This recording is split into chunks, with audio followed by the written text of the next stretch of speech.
Tasqo'nda har doim qiladigan xatolarimiz bu har doim ko'rsatuvchi so'zini sizlar ingliz tilida indicator yoki index yoki marker so'zi bilan ifodalamoqchi bo'lasizlar. Lekin aslida bu mutlaqo xato. Bu so'zlar ingliz tilida ko'rsatkich ma'noni bildirmaydi. Ha, o'zbek tilida shu ma'noni bildirishi mumkin tarjima qilayotganingizda, lekin indicator bu grafikdagi sonlarni, protsentlarni ifodalamaydi hech qachon. Hech qachon indicator misol uchun u mashinadagi aytaylik fuelni, ya'ni toplivoni ko'rsatuvchi indicator yes.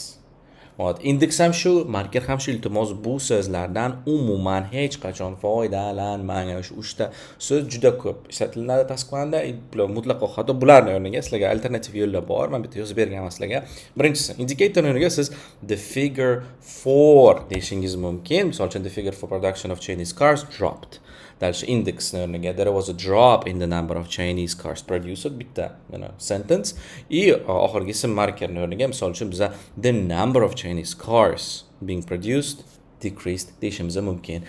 Agar siz yanada ko'proq foydalanmoqchi bo'lsangiz, men bu yerdagi videoni bosib part 14, 11, 12 hammasini ko'rib chiqinglar, chunki men Tasqo'ni butunlay Reels'da cover qilib chiqyapman.